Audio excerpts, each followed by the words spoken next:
Junius Maltby Channel. But one farmer says, seems to me there was a tea party in Boston that was illegal too. I have directed Secretary Connally to suspend temporarily the convertibility of the dollar into gold. We shall seek to establish and maintain a dollar which will not change its purchasing and debt-paying power during the succeeding generation. As anguished shrieks rose up from the floor of the New York Stock Exchange. Government credit and government currency are really one and the same thing. A reserve of gold and a small reserve of silver. So, and I said, well, what if it does happen? And he says, well, price will solve everything. I said, thanks, give me the gold. You know? Why do central banks hold it? Well, it's a form of reserves. So why don't they hold diamonds? Well, it's tradition, long-term tradition. Some people still think it's money. And welcome back. You are live on the Junius Maltby Channel. The extemporaneous ramblings of a madman broadcasting live and unscripted here from the bunker. And we've got some news pulled up. But first, as always, I have to say thank you to all of the channel members, Patreon supporters, those of you who have held strong with this channel for so many years, over a decade, some of you. And I just want to say, as always, appreciate it and give a shout out to the names in the chat that are, let me do this setup here, there we go, that are scrolling by faster than I can even read. So let me scroll up to the top. I've got, let's see who's here, Spall Walker, channel member here. Good to see you, my friend. Got Max Cactus 7 in the chat. Crusty Whitebread. Chad 8368. James Tebert. Good to see you as well, my friend. Always good to see you. And I've got Shuffle Silver here today. Let's see. Shuffle Silver. Oh, as I'm scrolling down, I see the super chat. Thank you, my friend. Always good. Thank you for the support. And also a member for 35 months. Congratulations. Good for you. Who else we got here? Phil Suttle. Good to see you, old friend. Quingus44. Abdiel Lawrence. Man, thanks for the shout out and the super chat. He says, my premiums. God bless Dave Ramsey. God bless Michael Saylor. God bless Jim Kramer. I love it. Yeah, those guys. What are they doing these days? What's old Dave doing? Hey, Dave, how you doing, Dave? Old Dave. What's Boomer Dave up to? Old goatee Boomer Dave. He's probably still telling people to sell their silver and gold as quick as they can and just buy some good T-bills. If you could just get some good T-bills with it, you'd be just much safer off. It's more cautious. Just be cautious. Diversify. You want to be diversified. You want to use diversification in your portfolio. Yeah, stay away from the metals. Too risky. You don't want any of that nonsense. They're just, it's a rock. It's just another commodity. Nobody wants it. You can't even get rid of it. JJ Stackin, good to see you. Welcome. Says J Pow. Who else we got? I've got let's see, Whiskey Tower. Got you, Clatra. Good to see you. Good to see you. Whiskey, got you, AGOG 47. Good to see you, my friend.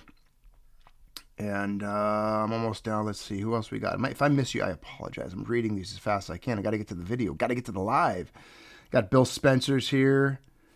My memory's so bad I don't even remember if I read your names already. Let's see. Russ Jordan. Good to see you. Good old friend there. Crusty Whitebread, I see you again. And you're throwing down bread emojis. I like it. Let's see. Are we almost down? Oh, man. There's people just you guys are talking so fast, so much, I can't even read everybody. Frank Pliskin's here. Mayhem Fox is here. Man, this is a full house. We got a lot of you in here today. Tom T. Wells, good to see you, old friend. Good to see you. Familiar face there in the chat. And I've got Red Dawn, 5723. Always good to see you, Red Dawn. E-Dubs, good to see you as well. Duracott, good to see you, and thank you so much. So kind of you for the generous donation, the super chat there. Thank you, Junius, for the ramblings. Good to hear from you again. It's good to be here. It's good to be heard. It's good to chat with you guys. Good to be seeing all of these familiar names. Let's see here. Ray Finkel, good to see you. And also, thank you, my friend, for the super chat there. How's Harry Dent doing? Anyone check on Harry? I don't know how to get a hold of the guy. I'd love to have him on. Be great, wouldn't it? Get old Harry Dent on. See how he's feeling these days. See if he's alive and well. What his next prognostication is. If he's got any tea leaves he's been reading. I remember not too long ago, we were sharing clips of his, and he was, the guy was adamant, just adamantly certain that gold was going to plunge so far below $1,000 an ounce, it would be bouncing around underneath 700 and something like that. He was talking about even like $400 and $500 gold again. The guy was just losing his mind. I don't know. Honestly, if a person comes up with that type of an assessment, with all the information that's out there, you have to essentially write off everything they've ever said about any of this business, any of this. It wouldn't even be worth listening to. I don't even know how he still gets interviews and gets published. But he's been so wrong. It's not even funny. I've gone through all of these, so I think, and I apologize. I do want to get to the content for tonight. So Night Riding, I see your super chat, my friend. Thank you very much. Night Riding 556. I like the numbers. See what you did there. If I sound a little stuffed up, it's because I do have a little bit of nasal congestion. I don't know. I just ate some spicy food with Mrs. Maltby. We had a soup. We did. We had some peasant soup, as peasants do these days. Horrible. And could you get me a tissue, Mrs. Maltby? Por favor. Did you not put chili in my ramen next time? Yeah, I put a little chili packet in our soup, and it made it kind of it burned up a little bit. Jiffy Pistol, thank you as well, my friend. He goes, the truth will not be hidden. It will shine like silver, while hacks like Kramer and Ramsey continue trying to hide it. God wins. Absolutely. And that's a fact. In the end, God does win all of this. Hear me blow nose here. Thanks, Mrs. Maltby. Don't run over our dog. Here you go. She's already injured. Yes, and little scroofuses here. Our dog actually, she has a little fracture on her front left paw. She jumped off a high piece of furniture recently thinking she was a cat because she was raised by cats, playing with them. And so for the last 2 weeks, she's had to wear a cast. She broke her little leg, but she's doing well. She's recovering. She's healing up. She's doing well. All right, ladies and gentlemen. Today's video. Let's get to it. As you can see, I discussed a battlefield, an economic battlefield, littered with Fiat corpses, casualties, Fiat casualties. They're going to be corpses. Fiat, they'll be economic corpses. They might not die in the literal sense, although they may. We don't wish for that or hope for that for anybody, but the economic wins, if you're paying attention and seeing things, that's not looking that great. As you know, today was another 25 basis point cut or something like that. They did a 0.25% cut again as the Fed continues to cut rates and try to inject more market hubris into this economy, make money easier to come by, the cost of lending, the cost of money, reducing it.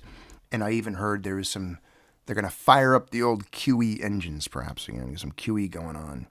So as we know, asset prices, because you can't make any more gold and silver, right? They're not going to just suddenly be able to expand the supply to meet the new supply of circulating leper currency, the new USD that they're going to print off. And of course, this just plays right into the timeline of everything we've been looking at and discussing on this channel for the last, decade and a half or so. Tom Wells, thank you as well for the super chat. He goes, it's incredible. $62, no end in sight. Yes, we will get to the price. And as many of you have just read, thanks to Tom's comment there, silver did breach $62 per ounce today. So somewhat historic times for everyone involved. And you also see a mysterious number, speaking of numbers, on the screen. You see the 33 there. It's always funny how, isn't that number just, it gets recirculated. It's just, I would love to look at how many times it's mentioned in the news and why. How is it so common? Everything's 33. There's 33. And we've talked about it on this channel. It's just hilarious at this point sometimes. But maybe it's just a coincidence. Maybe I'm just noticing things. I don't know. But I wanted to start off with this because part of the story, part of this timeline that we've looked at over the last decade and a half, if you go back far enough on this channel and you look at some of the, and you follow the history that we've been sitting here side by side watching unfold in this, this in real time, we saw back when they were repatriating metals. I was doing a lot of stories on that. You and I were discussing it. I would share them when they came up. And every year and every so many months back then, you would see these movements of large quantities of gold moving across the oceans, or countries asking for delivery of their gold that they had stored somewhere else. A lot of that gold was stored under the shadow of the Cold War, and there was this risk and this fear that somehow the Soviets were going to storm into Europe and seize everyone's gold, this worthless relic of a rock. And so they shipped it to the United States, and Germany asked for theirs back, and we told them it was going to take like 2.5 years to get it to them. I couldn't figure that out. We discussed it back then. It was entertaining to figure out why it would take 2.5 years when we have FedEx. I just don't know if you can, can you get at least 1 year delivery? Or, I mean, you can get overnight with most things. Obviously, there were some logistics, but they got it figured out, and it ended up moving. France, there was a list of countries. I don't even recall them all, but there was many countries repatriating gold. That was kind of the theme back then. And this is going back literally about 10 years ago. We saw the wealthy began, the very wealthy, the elite on this planet, start taking delivery of physical metals that was about 5 years ago. That theme really started to percolate. I believe it was happening far before that, but we saw that taking place because, of course, a lot of people see the playbook. They know the plays that are coming, the strategies, the tactics. They've got people that work for them that know things. They have connections. It's not a big mystery. It's not like they're trying to figure out these things on their own. They know what's happening, what's coming. Much more so, and they're much more tuned in than you and I are. Now, after the repatriation, and after the wealthy began accumulating and taking physical delivery, no longer paper metals, we saw other things taking place. There was the discussion of de-dollarization, a multipolar world, if you want to quote even J. Powell himself. Thank you, Paul S. Donna S. sends her best wishes, Mrs. Maltby, to the family dog. Aww. So get her a milk bone, a treat. And Abdiel Lawrence, thank you as well. Again, he goes, an ounce of silver is worth more than a barrel of oil. I have no beef with the crypto bros, but it would behoove them to get some metal, just saying. It would behoove everyone to get some metals, just saying. Absolutely, I agree with you wholeheartedly. Metals is, well, they're speaking for themselves now, and they're speaking loudly, so listen up. You're going to hear it. Metals are making the news, and they're smashing records. And they're only going to continue, because again, I always reiterate this point in videos in the past even, that the fundamentals, just look at them. Has anything changed? Do you think somehow when you look at charts of the dollar, when you study its decline, its debasement, its devaluation, when you realize that it has lost so much of its value over time? Let's see. I actually pulled it up here. Oh, here it is. Yeah, this is actually on the topic. We'll just go right to this slide. And I actually bring this point up oftentimes to friends when I discuss this, that are still hesitant with a position in metals, or they're sitting on quantities of cash, earning 2-3% in some account somewhere. Do they actually think that somehow the fundamentals are going to change or shift? That somehow the economic model that we exist in is going to be revolutionized, and the dollar is suddenly going to begin gaining its value back? That's just not how it works. The dollar is not coming back. It's not going to gain its value back. It's been in a 100-year decline. We made a video a while back on hyperinflation, signs of it, and I shared with you just a graveyard of fiat currencies. None of them came back. None of them ever got stronger. You're not going to see a turnaround. You're not going to see the dollar suddenly gain 20% next year in its purchasing power. And all of a sudden, food gets cheaper and oil gets cheaper. Every single thing you get Everything you buy gets cheaper. Your insurance gets cheaper. You think your car insurance, your health insurance, your home insurance, all of those going up exponentially. The cost of vehicles going up, parts, tools, lumber, materials, everything. If it's priced in dollars, the price is going up because the dollar's losing value.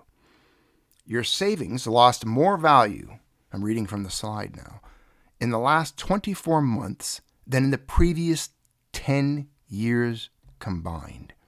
Here's the inflation math banks hope you never see. Now, this is part of an Instagram post that I had been sent. And it's stuff that you and I are already quite familiar with. The 2021 to 2023 explosion. This fits right in with the time period in which de-dollarization was peaking, taking place, the discussion of a multipolar world, the BRICS making movements. We'll get back to the BRICS news in a moment. Massive inflation energy taking place in the United States economy, as well as others. All that COVID spending, which was an excuse. We all know that. It was all a cover-up. It was all fake. No, it was all fake and gay. Everything else. Like everything else. Fake and gay. But this time period, in just 24 months, inflation peaked at 9.1%. I think it was higher than that. I think they're being generous there. Because you and I looked at the fuzzy numbers. We looked at the shadow stats. We looked at those pre-1983 inflation metrics, if you plugged them in today. And we know it was cooking at like 17 to 20% almost a year. So much more so. I mean, you look at just the grocery bills people were sharing online. A lot of people were putting it together themselves. People that weren't even paying that much of attention to it, as you and I are. People that weren't even looking at metals. People that don't discuss metals. Sharing their Costco receipts with the same goods in it. Going to the grocery store, buying the same goods they bought the previous year, comparing it and doing the math, dividing it, and realizing there was a 20 to 30% increase in these prices. Household spending jumped $11,434 per year in this time period. Groceries, as I just said, it says it right here, rose 25%, rent rose 20 to 30%, used cars rose 40%. So when you look at those numbers alone, inflation, they can say inflation was 9%, but the cost of everything going up 20 or 30%, then inflation is 20 or 30%. Because that's what you feel. That's what shows up in your account. I mean, the dollar, we looked at, there's that meme that's been going around. I think it's since 2013. Since 2013, the U.S. dollar has lost 50%, according to various metrics and pieces of data that people are plugging into to come up with those numbers. Some would argue more than that. Now, when I talked about hyperinflation years ago, I'll just throw that reminder in here. The inflation like this that we're seeing, this hot type of inflation that we've discussed over the years, typically, and this is, I had quoted the source. I don't know where the source is right now. You could look it up. But in the materials we covered back then, I've remembered this particular data point as it sticks with me. The regular inflation during a hyperinflationary destruction of a currency and a collapse of a currency typically devours about 90 to 98% of that currency's value, purchasing power, prior to the hyperinflation, which ends up devouring just the remaining 1 or 2 or 4% of its purchasing power before it completely goes bonkers and it's gone. And we're not in that accelerated phase yet. We're not in that 100% inflation a month or 50%. We're not looking at Weimar or Zimbabwe levels, obviously. That's not here yet. But it's enough. It's enough to wake people up. It's enough to cause people to notice things like metal prices and other things and have discussion points circulating. Because as I mentioned in the last video, it seems like there's somewhat of an awakening. It seems like people are paying more attention. I'm seeing a lot more discussion on gold and silver in just everyday life, regular contacts, everyday people, than I ever have before, ever in my life. And I've been, believe me, paying attention to the topic of metals for most of my life, if not almost all of it that I can remember. Because again, if you know my history, I was obsessed in buying silver coins at the age of 7.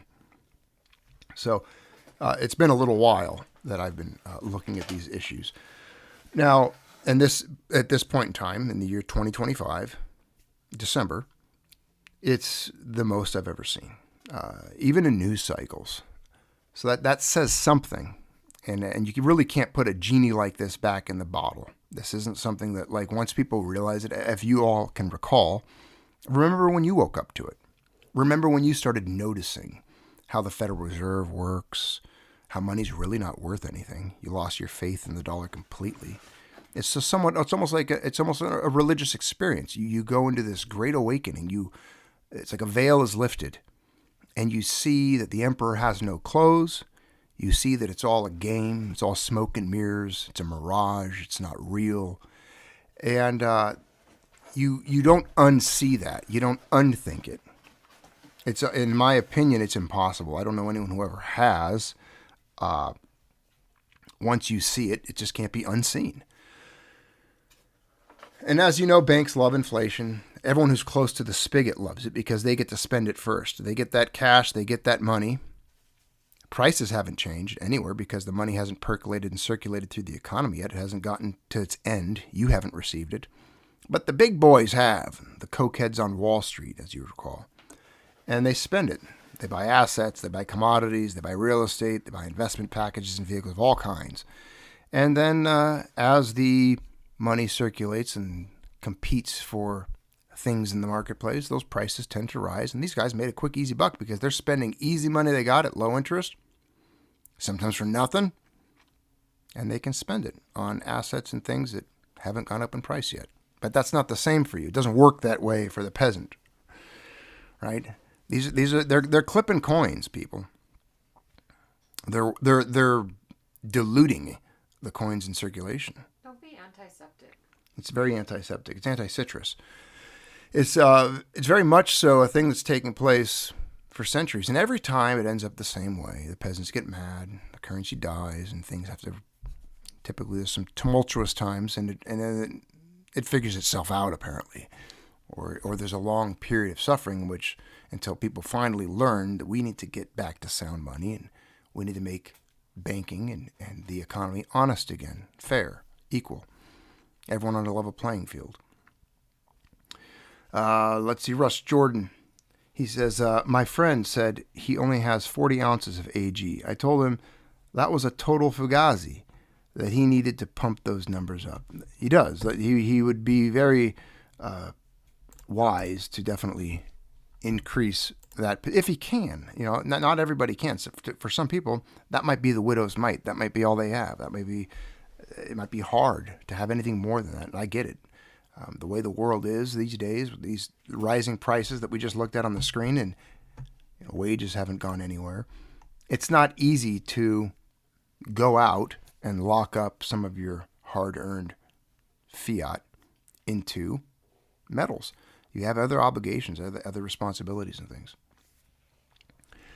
Now, back to, since we've seen all this, you guys know all about the depreciation of the dollar. Back to this news piece here that was breaking. And I did post this in the community wall on the channel here.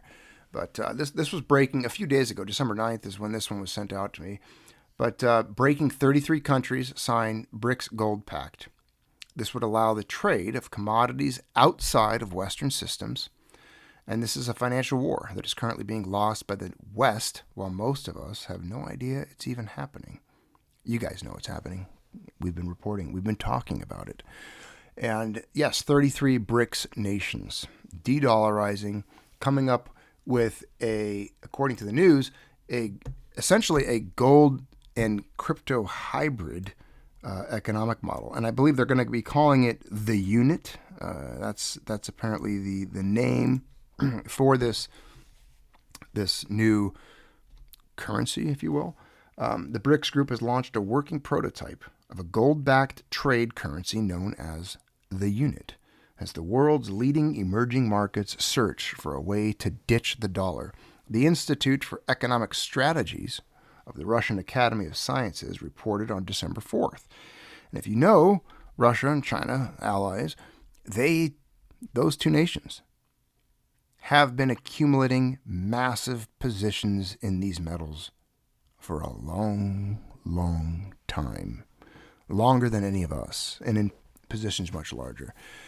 Meanwhile, nations like Canada, gave up all of their gold. I remember reporting that years ago. They have essentially 100% no gold. They're out. Zip, zero, nada. Most of you own more metals than the entire nation of Canada. That socialist enclave full of snow Mexicans to our north. And then you've got, now, what are they called now? Snowpageets? I don't know, because there's a lot of that there too. I don't know. Canada's, it's a mixed bag up there. It's got a lot of things going on. But then you've got, yes, we ma'am. were like the only white people in a mall of like 1,000. There was a fun game to play. Find the white person, because there was none really where we were. But that's all right, I guess, for Canada. That's their thing. So Russia and China, they've been accumulating metals. You know that. I know that. We watched it. Remember the Shanghai Gold Exchange when that launched? We talked about it. Trading gold outside of the U.S. dollar markets. The unit's a digital trade instrument, because obviously it's easier to send digital instruments back and forth than it is physical metal sometimes, for obvious reasons. Sometimes it's just much easier. That is literally why paper and checks were invented in the first place, to be able to move value, the language of value, transfer it and transfer ownership or possession and claims on metals via another means that was a little bit easier and secure and easier to transport and such. Now, this digital trade instrument, is backed by a reserve basket composed of 40% physical gold and 60% BRICS national currencies, equally weighted between the Brazilian real, the Chinese yuan, and Indian rupee, Russian ruble, and the South African rand. The pilot was initiated, IRIAS, which issued 100 units on October 31st, each initially pegged to 1 gram of gold.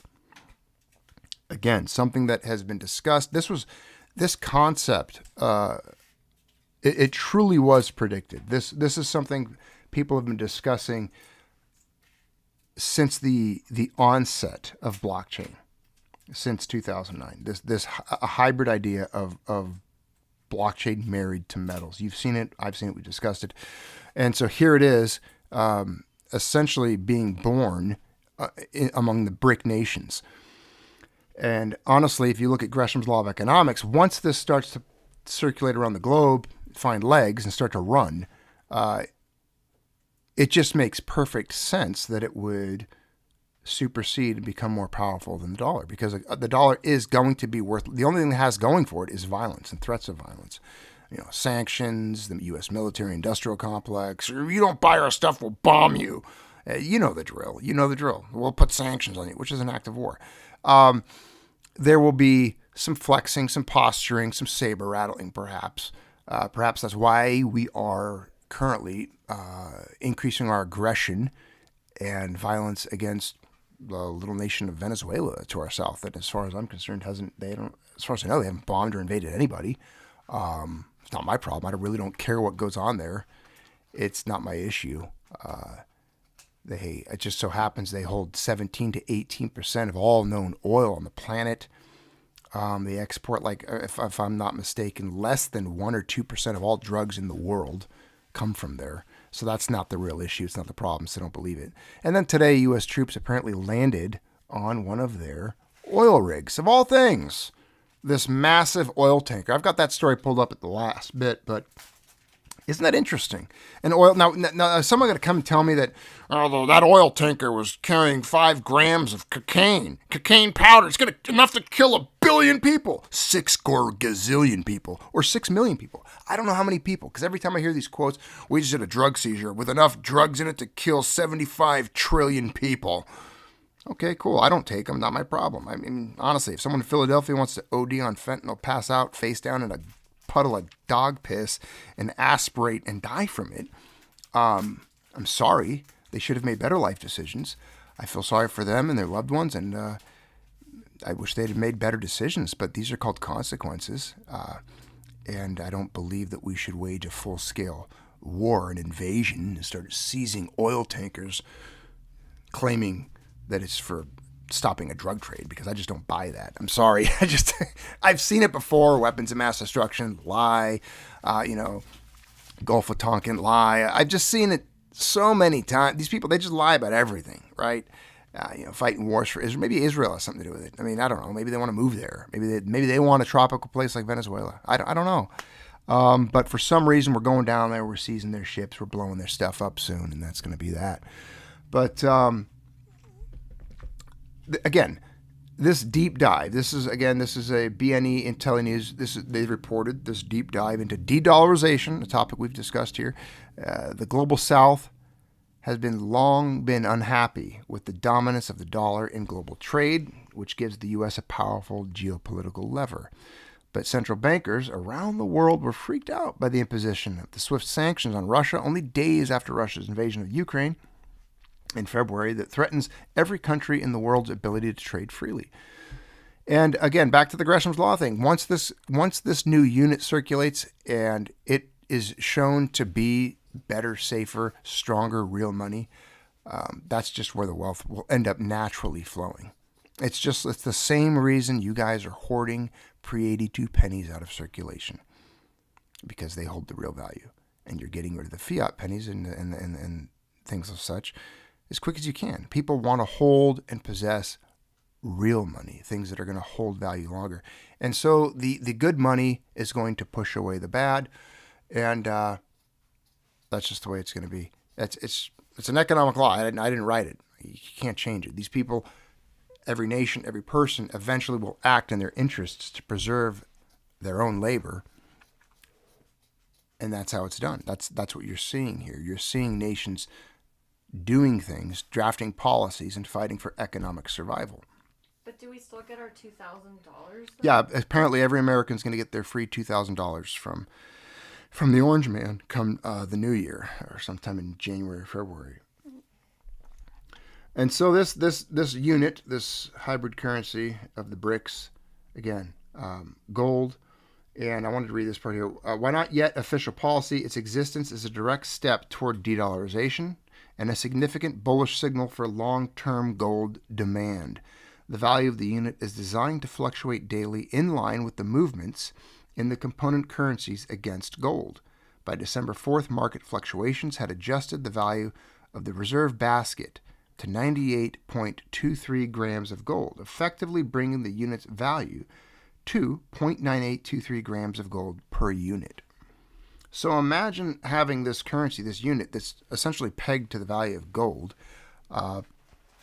You know that unit is going to hold value. All you have to do is overlay a gold chart to a dollar chart. That's all you need to do. Because if this is that backed by gold, that tied to it in any way, the direction that this currency, this unit will travel in on a chart will be up, while the dollar down. Makes sense.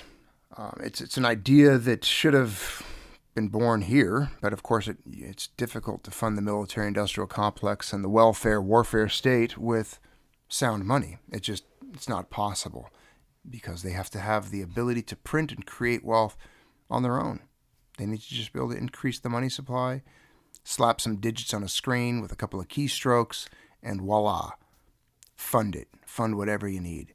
Well, the problem is that doesn't work so well. And we are witnessing the consequences of that type of malfeasance, that type of theft, because that's what inflation is. It's a silent, hidden stealing of your labor, stealing of your life force. They're robbing you blind. They're pulling the money right out of your pocket, right out of your bank account. They're stealing the value of your labor at your place of employment. They're making it worth less, because your wages are never going to rise at the rate of inflation. So they're essentially stealing your workforce. They're stealing life from you to fund their endeavors. You would think that would anger everybody. You'd think it would just be a massive investigation. The policies would be uncovered, and somebody with the ability to do so would put a stop to it. Because we all see it. We know what's happening. You know what's happening. I know what's happening. Even some of the people in politics know what's happening, but they don't care. And they're not doing anything about it. They talk about issues that I really don't care about. They jump up and down and scream about climate change. They spend years drafting policies for that, building windmills to kill eagles and putting things in the ocean that kill whales and just wreaking havoc, leveling whole forests so they can put up their solar panels. mining silver for their solar panels. And they just focus efforts on issues and trying to find solutions to problems that don't exist, wasting time. Meanwhile, the working class and every other person on this planet who's just trying to get by and live is struggling and suffering under the burden of failed policies, economic experiments, and ideas. Well, ideas, that's what they are. An ideology of fiat currency. That's what it is. And they celebrate it. They love it. They worship the dollar. A lot of boomers worship the dollar. They think it can't go anywhere. If you talk to them, it's almost like a religious level of commitment and faith that it cannot go away. It will not die. It's not going to suddenly one day no longer exist. There's never going to be hyperinflation. That doesn't happen to us. We're Americans, all right? We're a special people. They have all kinds of reasons for believing what they do and keeping the faith, keeping that little flame burning in their hearts for the USD. They just don't get it. Honestly, they're just stupid. You can call it whatever you want. You can color it up, dress it up, make excuses on their upbringing and what they watched, the propaganda that they digested. It's all out. The information's out there. If they took 5 minutes away from a sports football game and read an what was his name again? Oh man, The Federal War on Gold by Jacob Hornsberger. The article. I read that article on this channel once, years ago. Just that brief little article, if you looked it up and found it, The Federal War on Gold by Jacob Hornsberger. Something that simple could really illustrate to somebody like that what's going on and where it's going. But they don't. So it's on them. It's not your fault. It's not my fault. It's not our job to educate them any longer. We can try. A lot of us grow frustrated, tired, exhausted by it. It's like throwing wet noodles at a wall hoping they'll stick. They just don't get it. And a lot of them won't. They never, ever, ever will. I still know people that think they're pretty special, think they're pretty smart, well-versed on these things. And you can explain it to them till you're blue in the face. You can show them all the material, scholarly articles, economic pieces written by guys like Professor Antal Fiquet that I barely understand. Every link from Mises.org that exists, example after example, historical examples, precedents. They just don't care. Well, it's not the Wall Street Journal. So. It wasn't in the Wall Street Journal, so it's just not canon scripture, my man. Sorry, that didn't come from the pontiff.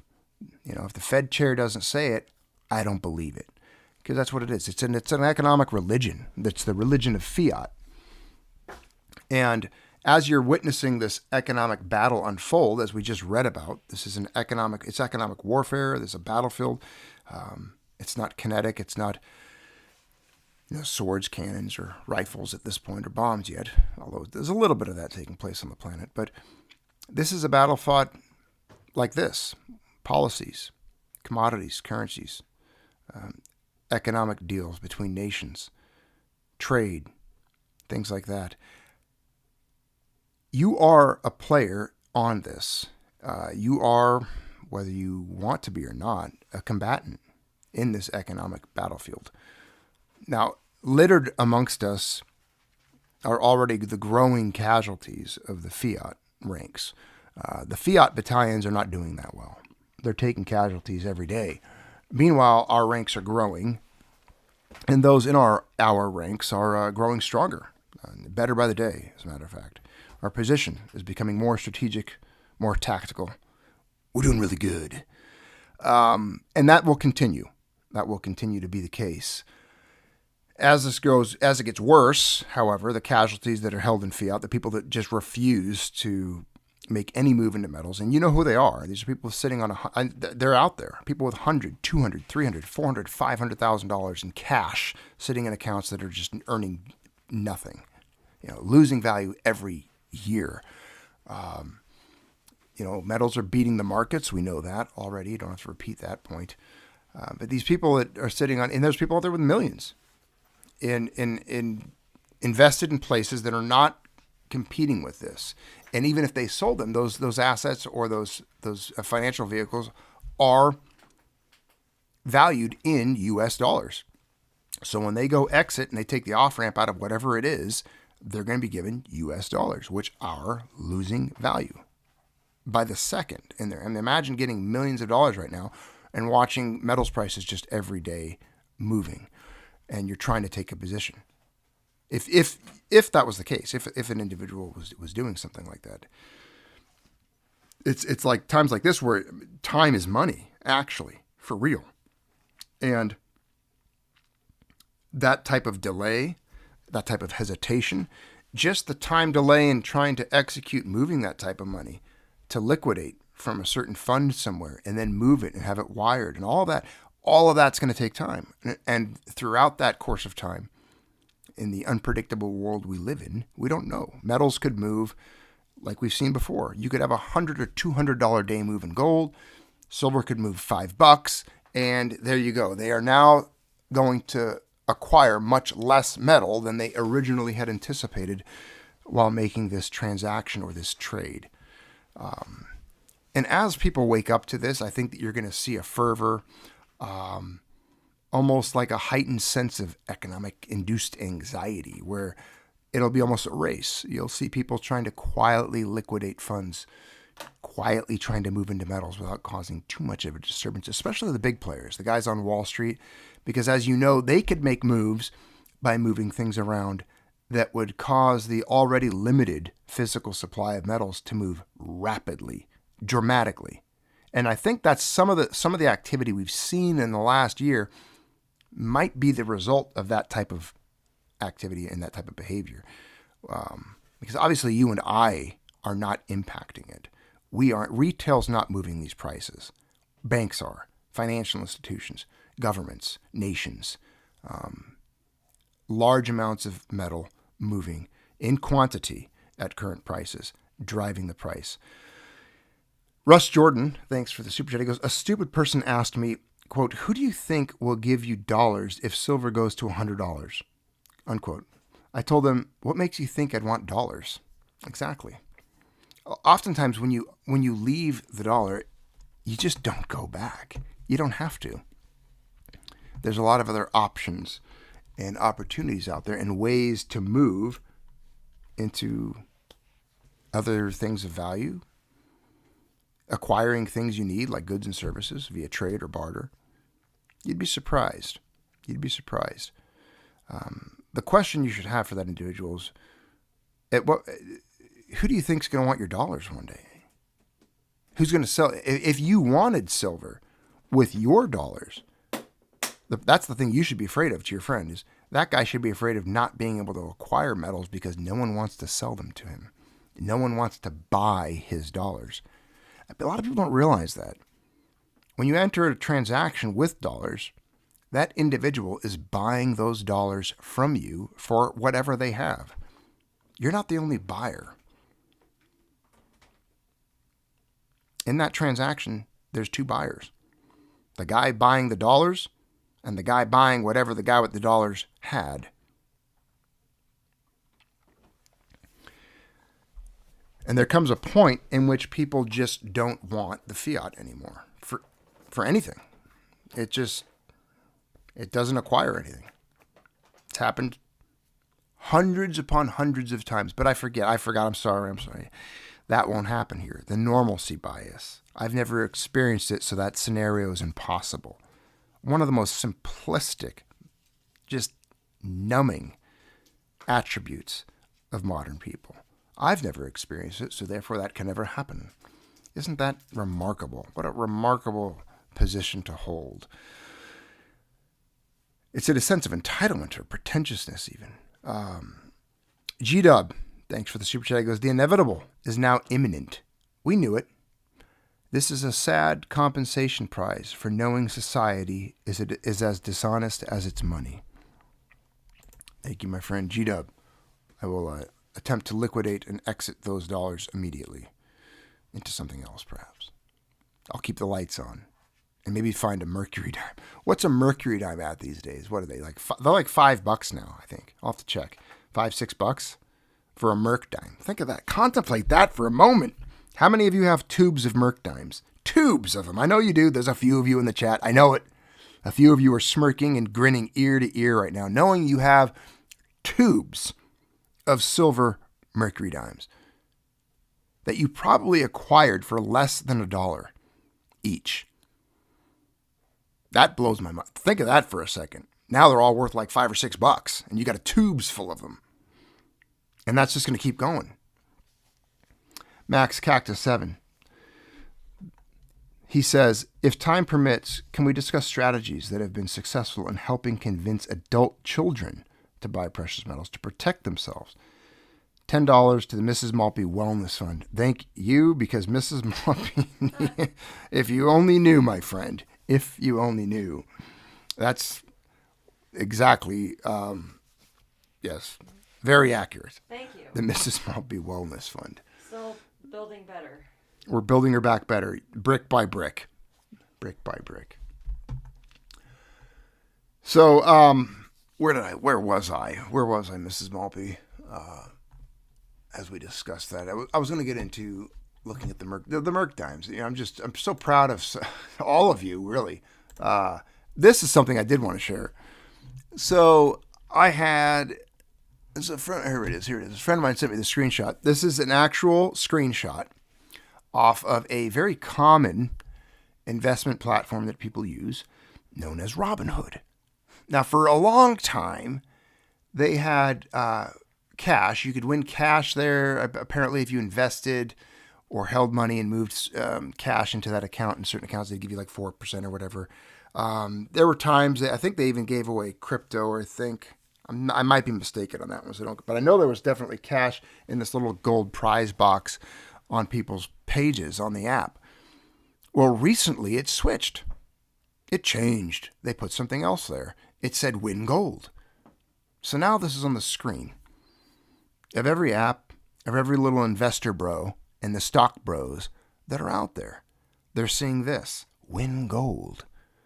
Well, subliminally, that immediately tells them that's something of value. Why would that be on there? It used to be win cash. I could win cash but now they're telling me I can win gold? So something is shifting. Back to the last video I had done. People are waking up. It's in the consciousness. It's in the dialogue. It's in the conversation. It's on Robinhood now. So that should tell you something about what's taking place and the shift. And when that move takes place that we've discussed, and it hasn't happened really yet. I mean, you just imagine the people that have their third, fourth, fifth homes, live on a private golf course, have a beachfront property, live in one of those little water inlets in one of those neighborhoods in Florida where everyone's fake and tan and full of Botox and injections, just staggering about with Louis Vuitton purses and puffy lips and 3 pounds of makeup put on with a spatula.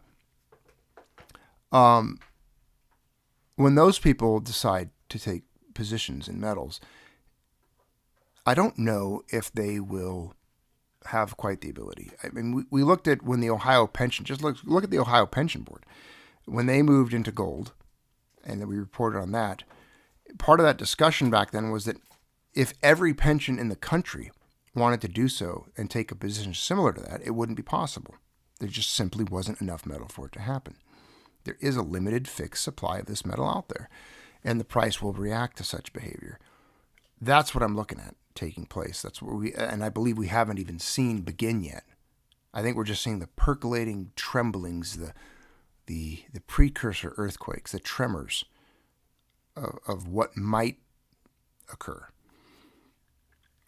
And then Justin says, build back, Mrs. Maltby. Let's start this again. Thank you, my friend. Well, we are working on her nonstop. She's in a lot of care as we speak about her what's been ailing her, and we're just working through it. And my fingers are crossed and hoping that we don't have to do any interventions that are invasive in the future at all. So we're just still working through the more minor therapies and treatments in order to get her back to where she was. But let's check in real quick.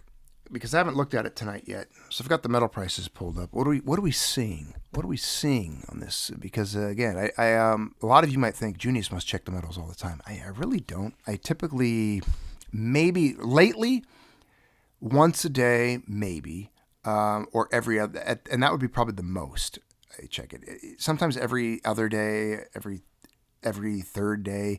Sometimes obviously I'm involved in conversations with others. They'll end up sending me inevitably a screenshot of a big move or a new barrier that broke, something like, oh, we breached 60, or we broke this, we broke 50, we broke 40. Each time I would get contact from individuals on those topics. So today was somewhat remarkable because it seems like yesterday we were knocking on $60 ceiling. Like, I wonder if when that's going to happen. I even saw somebody say in an article, as if there was no chance or a slight chance. There was a slight chance silver might hit $60 in the year 2026. 2026 isn't even here yet. We're weeks away, and we're at 62.62. It did a $2 run today. I think it's up 227 right now. Gold's been holding. It hasn't done any huge runs, but it's hanging out at 4,200, 4,225, up $18 today, up 0.43%. But silver did a 3 3/4% run so far, according to goldprice.org. Now, this is obviously as the market's ongoing. Earlier today, it did break 60, 61, 62, and was moving quite well.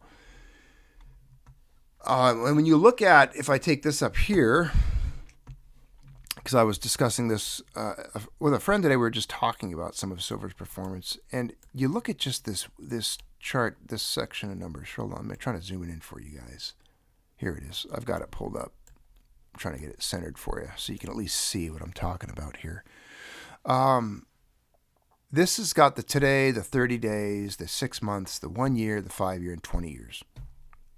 And you look at that, and I mean, it's all green, but just look at that 30 days. In the last 30 days alone, we've seen a 12.85% move in silver. In 6 months, 66%. In a year, 94%.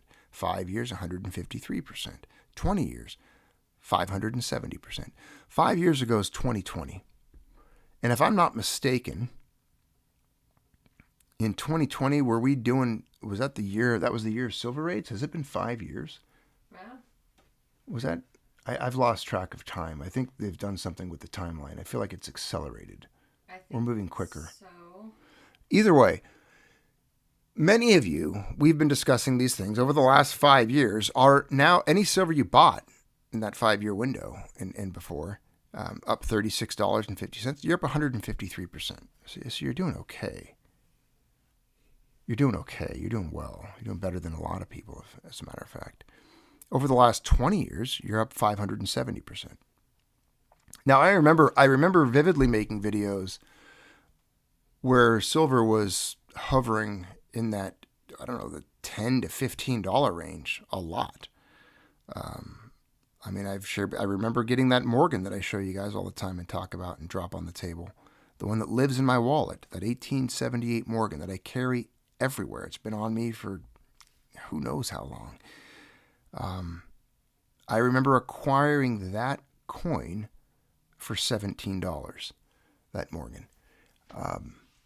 I believe, if I'm not, let's go back and check actually, with these new prices, with silver moving as fast as it has, I'm actually curious where it has gone as far as the pre-64. So I'm going to pull it up. I'm on Coinflation now. So I'm going to scroll down. Let me get this stuff over here. And get down to the pre-64 metals. Here we go.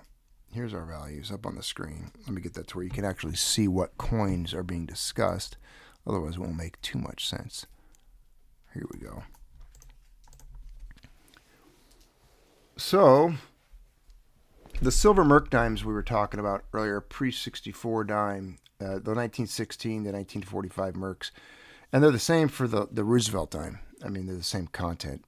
So the values are identical. They're $4.53, $4.53 worth of silver in a dime. You look at that Morgan dollar I just mentioned, $48.43. So for years on this channel, you could buy freedom silver, actual real coin, face value. You're buying, you remember all the sites, they all had it. You could buy $10 face, $5 face, $1 face, whatever, for a certain amount of Fiat USD.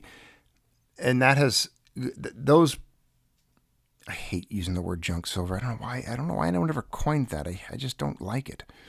I like calling it freedom silver, I guess. I don't know. But those anyone who acquired those, I mean, just think about it. You can see it right there in front of you. Nobody back then was buying $48 for face value silver, for $1 worth of silver. They just weren't.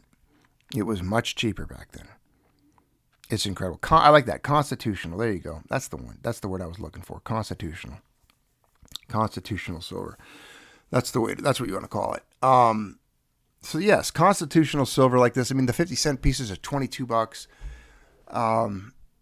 I remember looking at rolls. People were stacking rolls of walking liberties.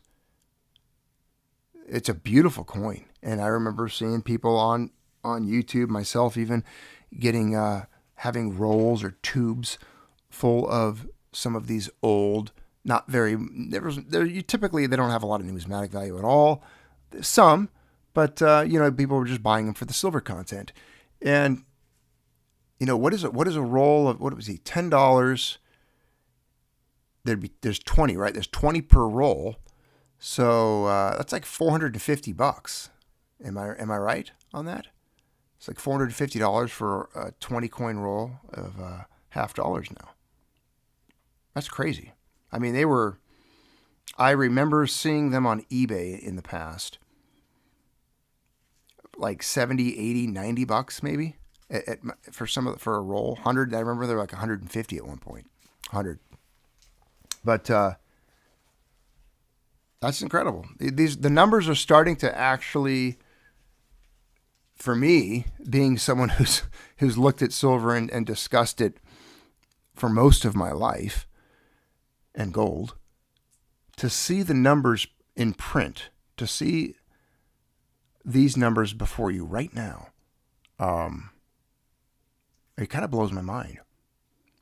I mean, just look at the bottom. I remember this perfect example. Let me just scroll down so you can see the very bottom coin, because I remember when these were brand new, being minted. I've shared. I'm not going to bore you with any more Junius stories of his childhood, but I remember buying Silver Eagles as a kid when I'd ride my bike there for under $6. Under $6, $7, easily. Yeah, $6, $7. There's 60. The silver content, $62.55 right now. No one's selling a Silver Eagle for $62. They're probably 70. 70. I'm guessing 68. What are they getting premium over just run of the mill regular Silver Eagles these days on websites? I haven't even looked. What is a Silver Eagle catching right now? Because I know it's not spot. I know it's not even $2 over. That's what I would call junk silver. I mean, no silver is junk silver, but you're just regular bullion minted coins, things that don't have 4.9, but like the Silvertown stuff, even the stuff that's not very rare, just regular 1 troy ounce silver. Those are going for 65, 66.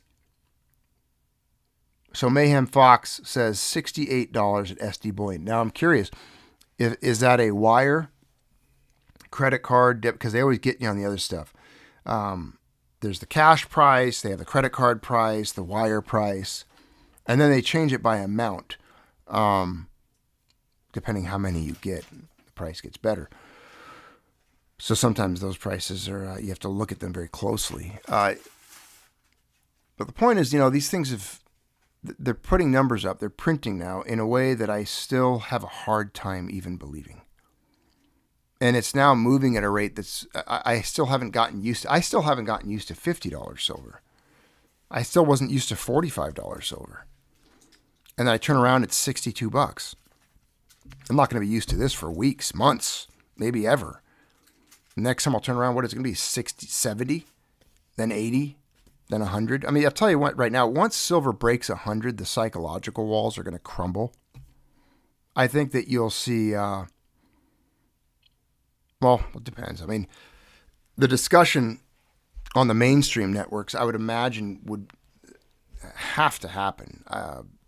Whether CNBC even covers it, how much airtime it gets versus NVIDIA and the tech stocks and this AI bubble we're in and all the other garbage they like to talk about.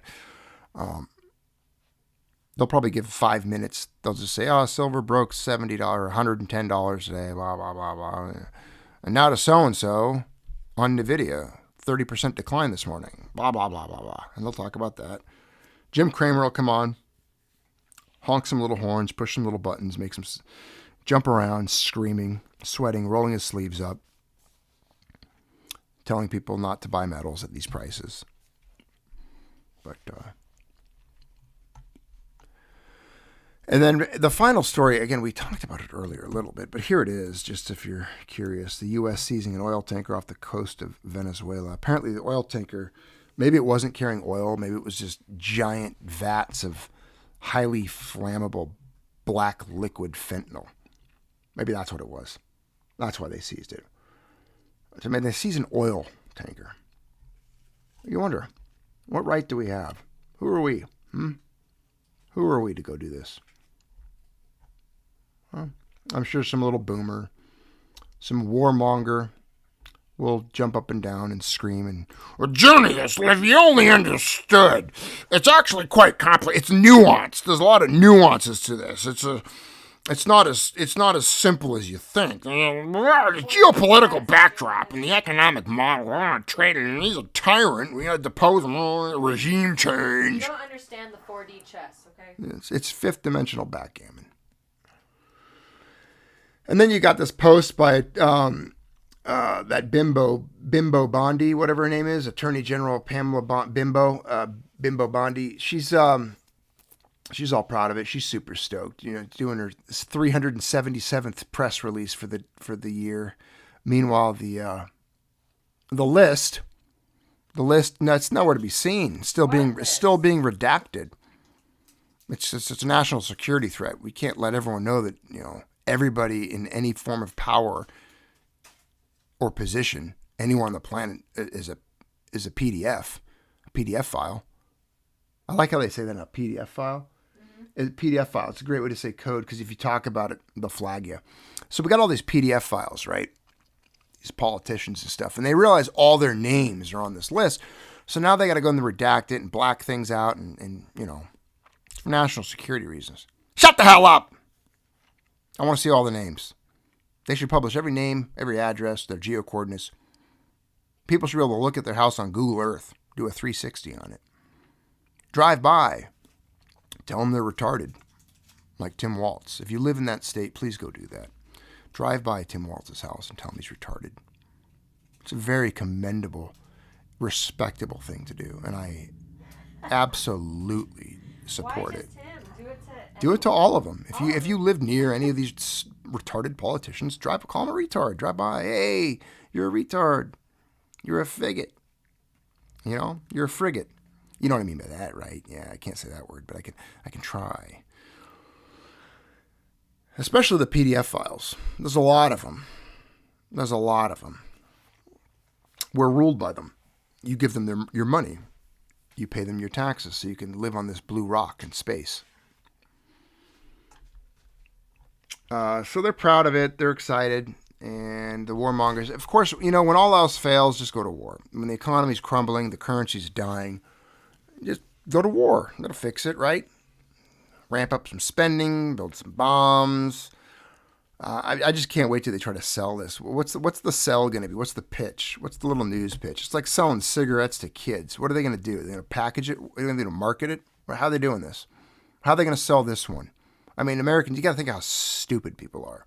They gobble it up like a bowl of cereal with a spoon. They're going to eat this up. There's probably going to be like a Super Bowl ad, probably some like military recruitment ad right smack dab in the middle of halftime for all the sports football mouth breather, low forehead beer drinkers to consume. And they'll be watching it as they watch the tranny cheerleaders and the new LGBT. Did you see that football is now considered, the NFL just said that it's inclusive for all and it's essentially gay. So that's great. I mean, if you can feel really bad and masculine with your little jersey on that you wear. I mean, can you imagine wearing a jersey with another guy's name on it? I thought that's something guys in high school, their girlfriend wears his jersey, and that's kind of a cute thing, you know?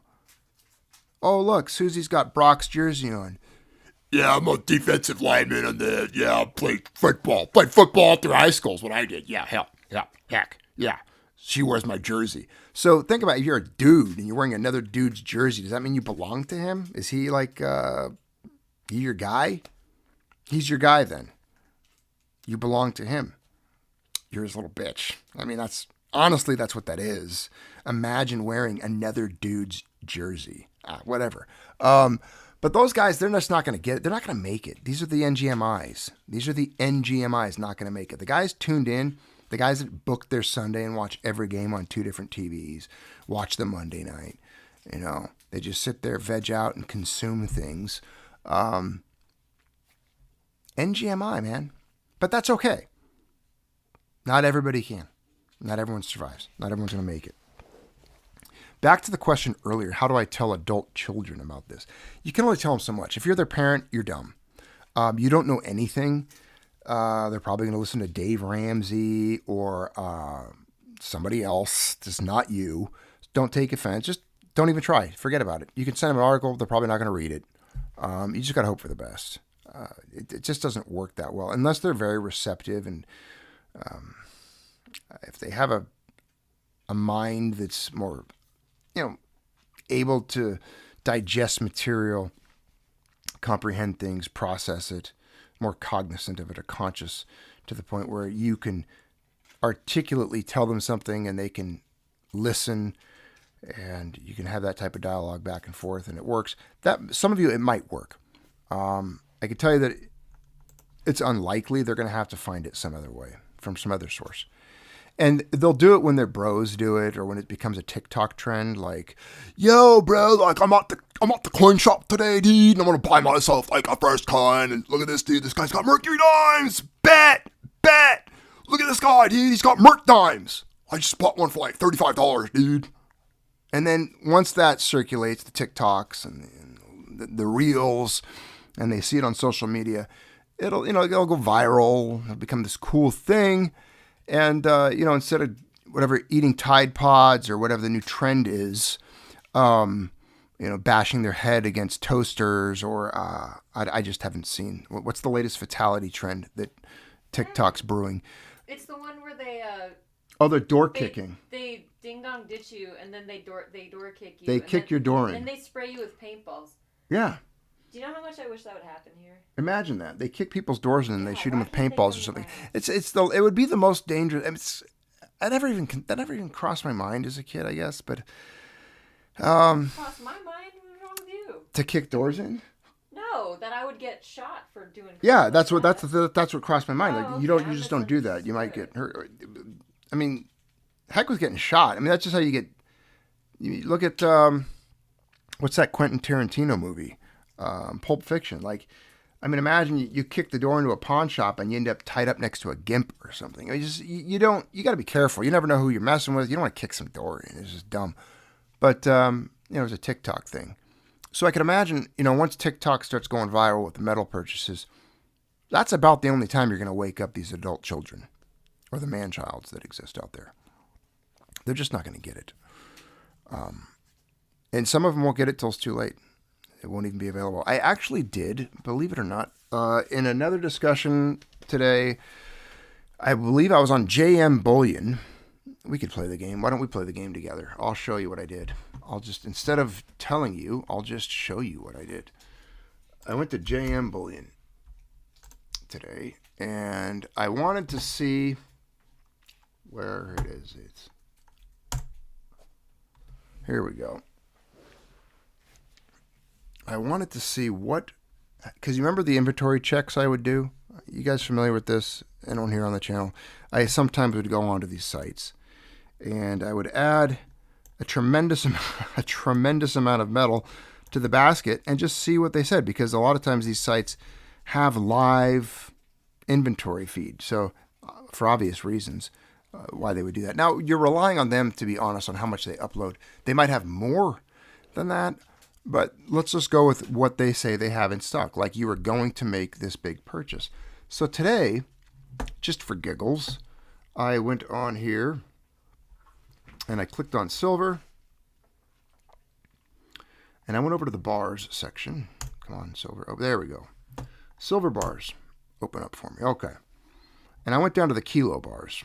Let's see how many kilo bars a big bullion site, a massive bullion dealer in the United States, how many do they have in stock? I believe earlier, this one here, this selection, these are 1 kilo silver bars, varied condition, any mint. So you can just put a number in. How many varied bars do they have in stock? So let's see. Let's punch in 500. And could they fill an order, or would they fill an order with 500? 500 kilo bars. Unfortunately, we only have 295 in stock. If you would like a larger quantity, please call our sales department. So they say that they don't have 500. They have 295. And then I went through some of the actual companies, like if I wanted to just get these kilo Perthman bars, like how many of these were there? Let's see how many of these are in stock. Do they have 200? I don't know. Let's try it and see. These are about, a kilo bars getting in credit card about $22.86. Checker wire $2,195. So about $2,200 per bar. Let's say I want to get 200 of them. It says I've added these to my cart. So apparently they have 200 of these bars. Let's see if they have 500. Oh, let's take the other ones out of the cart, though, because we got to make the number accurate. Oh, come on. How do I get them out of my cart? Either way. Oh, here we go. We'll just bring those to 0. Update. I'll just remove it and remove it. We're going to go back to those guys because I want to see how many of the Perth Mint bars are actually in stock right now. This is what autistic people do sometimes.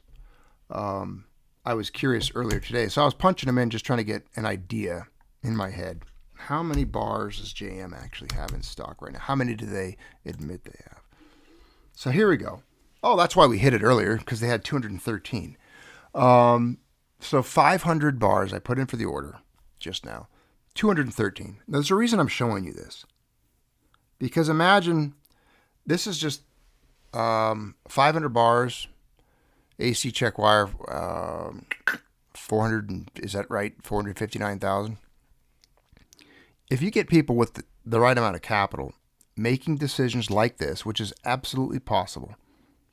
I mean, all of you know that this is possible. There are people out there that do far more than this. I mean, a friend of mine, we're into guns. We talk guns a lot. He sent me an auction today, an auction result that was, let me just pull out of my phone. I'll share this with you. If any of my gun bros are in the chat, you guys are going to appreciate this. This blew my mind, the price that this thing fetched. So it was if you ever go to Rock Island Auction Company, you guys ever go there? Rock Island's pretty cool. They deal in all kinds of antiques and even modern firearms collectibles. But there was an auction for a Chinese Type 56 AK. So this is a Cold War AK, Chinese AK, no less. Not my favorite, not the best quality. I'd rather have a Polish for sure, Circle 11, or an Izmash from Russia. But this Chinese Type 56, so, a poor man's weapon from the early Soviet era, but the communist era, the Chi-Com era, Vietnam War era. This Type 56, Class 3. I'll let you guys guess. What do you think it sold for at an auction? This will just give you the idea of how much money is floating around out there. Any guesses? Any AK guys? Any collectible guys? Like, this is a clean Class 3 NFA CNR. It's actually not that clean. The top cover actually had a fair amount of rust on it. Little over the top. Let's see. AGOG says 1,200. GW says 4 million. No, that's too high. So the estimated price, the auction house said that the estimated sale price for this AK would somewhere land probably between $80,000 and $130,000. That's the estimate. They thought it would land somewhere between 80 and 130K. Any guesses on what the final sell, the final auction price for this Chinese Type 56 AK? Ooh, Spall Walker nails this one. This guy knows his stuff. $246,750. $246,750 for a rusted, beat-up Vietnam War era AK from China. So when I say there's money out there floating around that you can't even comprehend, there's people that buy $300,000 and $1 million cars cash. They have 6 of them. There's people that have 5 houses, all of them worth over $5 million. There's people that have such significant quantities of fiat that have been close to the system and been able to make money off of it, that when they make the decision to start moving into metals, places like JM Bullion or SD Bullion or any of the other precious metal sites you see are simply not, this wouldn't be enough to satiate the order of one big buyer. There's people that could go onto JM Bullion's site right now and clean them out. I can guarantee you that. So what happens when every bullion dealer is cleaned out? Physicals being delivered. What happens when it gets to that point where I've told you in the past? Anyone want to throw the quote down? That there will come a time where no amount of fiat will acquire you any amount of metal. You've heard it on this channel for years. You can quote me on it. I've predicted it. I have told you that that is a point that you're getting to. So back to that earlier question when your friend said, well, what are you going to do? Who's going to buy your silver for $100? There will come a point in time where no amount of dollars will acquire any amount of silver. Not even a Merc dime. You could have a wheelbarrow full of cash bundled into $10,000 bundles. And a guy with a Merc dime in his pocket is going to walk past you and smirk as you roll that wheelbarrow to the grocery store to try to buy a loaf of bread. I want you to picture that moment if you can. Hopefully you can. Hopefully your imagination is good enough. But that's the story. We're living it, though. It's unfolding in real time. That's why every day is like another page in the book. You and I are in this script. You're written in. You're penciled in. You're a character just like myself. And we're somehow thrust into this together. It's fun. We get to sit back, you, me, this screen, and we get to look at these things and discuss these topics as they unfold. I mean, it seems like yesterday, you and I were discussing 2013 events, 2014 events, things that were going on in 2016, 2020, 2022.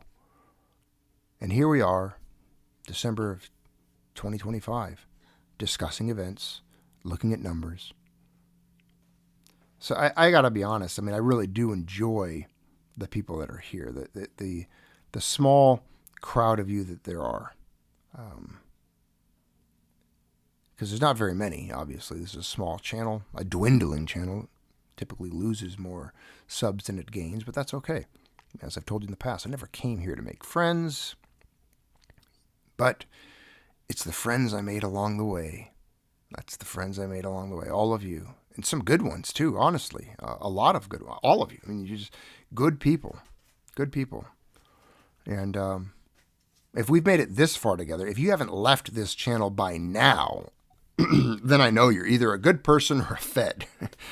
That's the only people left tuning in. I've lost a lot of viewers over the years just because I've become more open and honest with my beliefs, my ideas, the things that I notice, the things that I discuss, and how I feel about them. And obviously some people don't like that, and that's okay. They can go stack metal somewhere else. That's fine. So, all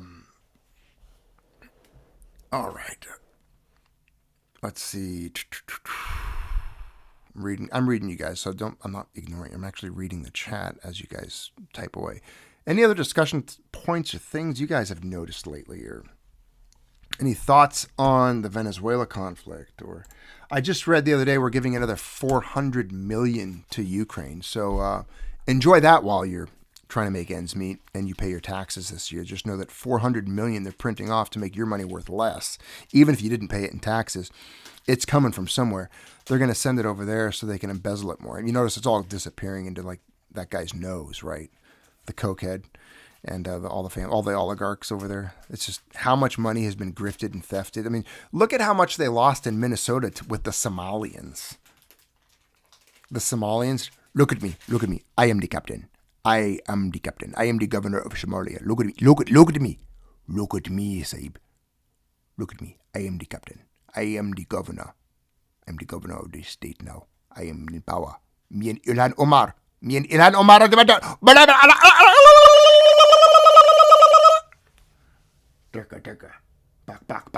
She didn't like that. She thought there was... Of course she didn't. I would expect my dog to not like that sound. Are you kidding me? Annie, fetch me the AK. G-Dub, thanks for the super chat, my friend. He goes, how many people do you think are invested in silver at this point? Like more than a silver candle holder? Are we early? Early? Yeah. Marty, you're so early, you don't even know where we are. Where we're going, you won't even need dollars. G-Dub, we're early, man. Well, let's put it this way. I mean, one of the facts that it's been prevalent, it's discussed among metal holders and stacking community and economic articles. I don't know, from somewhere. That guy over there. Trust me, bro. That's my source. The source for this one is trust me, bro. But from my understanding, no American, as far as I know, it's less than 1% of Americans have ever held any gold that wasn't in the form of jewelry. So that means they haven't held a gold coin or any precious gold bullion.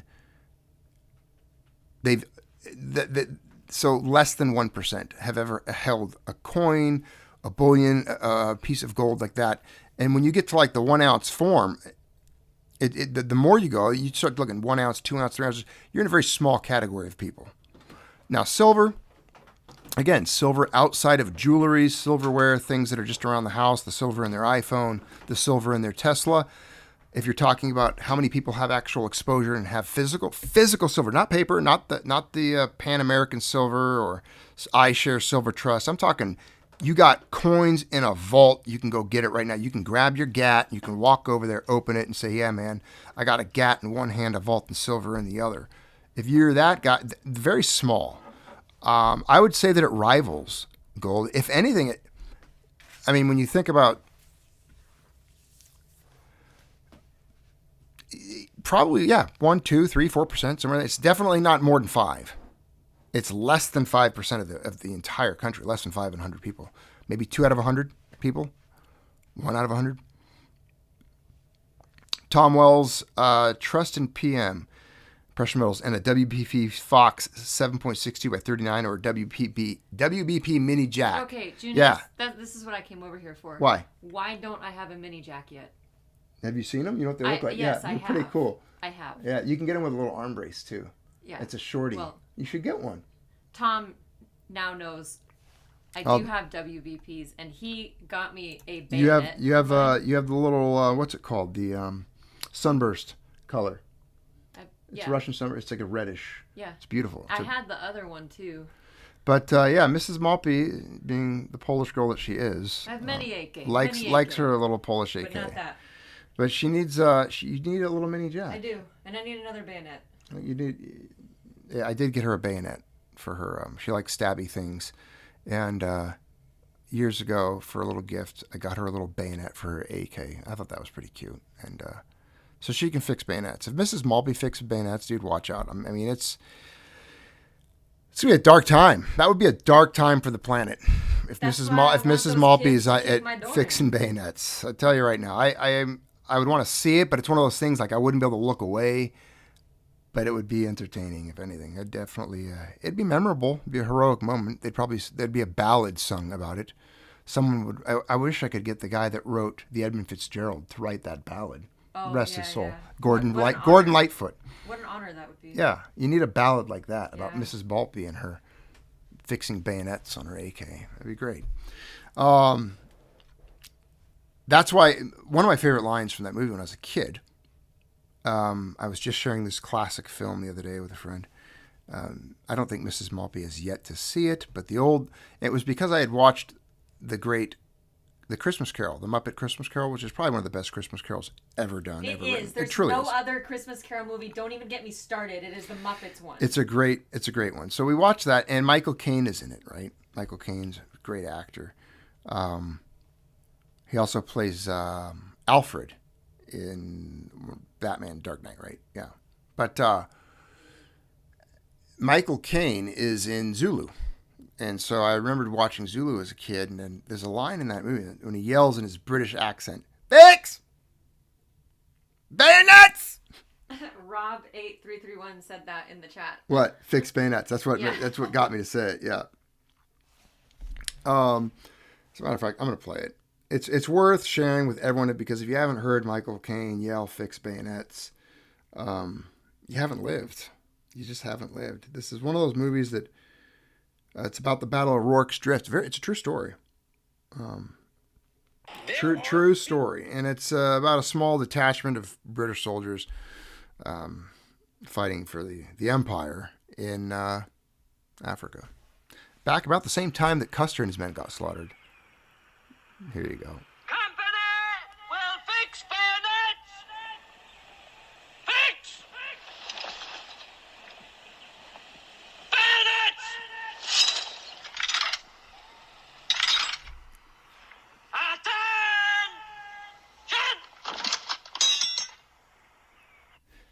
So there you go.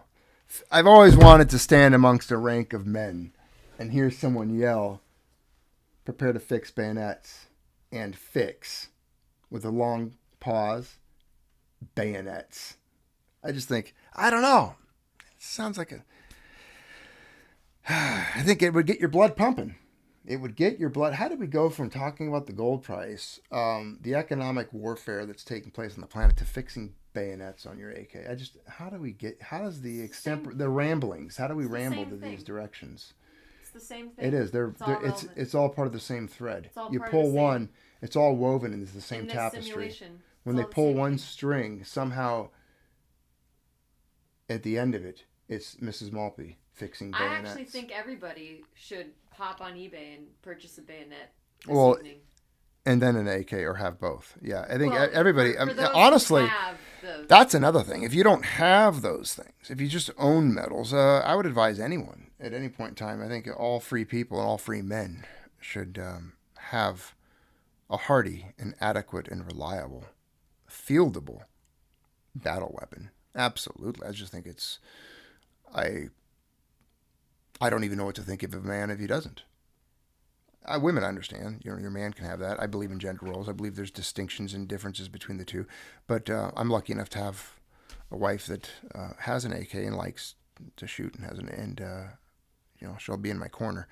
But if you don't, that's fine. Don't worry about it. But all men, please, if you're a strapping young lad or an older gentleman, get yourself a weapon.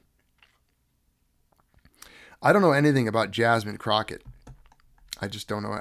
To answer Ray Finkel, thanks for the super chat. He goes, "What thoughts on Jasmine Crockett?" I've seen memes of her within the last week. Is she related to Davy Crockett? Hell no. Not at all. I know nothing about the name. Honestly, I've never heard it until now. Some of those things I just don't pay. I've lost a lot of faith in the political process. I mean, if all of it. Mine has been similar to inflation. I lost probably 96% of it up until Ron Paul ran for president, And then after that, I lost like the remaining 4% that was left. Whatever faith I had in the system left had died. And at this point, I'm kind of just kicking back and just watching it.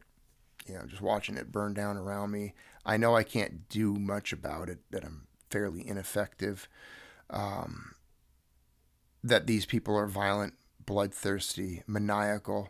They will stop at nothing. Truly, they will stop at nothing and exhaust no measure of violence to get their way, as you just saw an entire population genocided in Gaza. And the same lever pullers, the same people in power, you'll be the next Palestinian. We all will be. They'll Gaza you into dust. And meanwhile, their pastors will be pounding the pulpit and supporting it while it happens, because you didn't support their Zionist system. And it was coming to you because you cursed their chosen people or something. They'll make up an excuse, and they'll validate and vindicate themselves in your genocide. That's what they do. So you can quote me on that. Dambra in the chat says, I'd rather have a tomahawk than a big rifle with a bayonet on it. So Junius actually made me a tomahawk with a bleeding heart on it to match my flintlock gun. And yeah, I made you a tomahawk. One of my favorite things. Actually, Junius has a lot of... I like tomahawks. He has a lot of tomahawks. I've finished some of the little handles out and sand. Like, it's a little, you can sand the metal, buff it out with steel wool, etch it with some Jack's Black, make it kind of rusty looking, and then... I know it's going to be part of your thing when the feds come. That's all I know. My Tomahawks tomahawk will be involved. Oh, tomahawks. Yeah, I'll have a tomahawk. The day you see me walking around with a tomahawk, that's the only news you're going to need to know what the state of the world is in. But I'll definitely wield one. They're great. They're awesome. I mean, you can make firewood. You can split firewood. You can split a skull. You can split some more firewood. You can chop up some meat.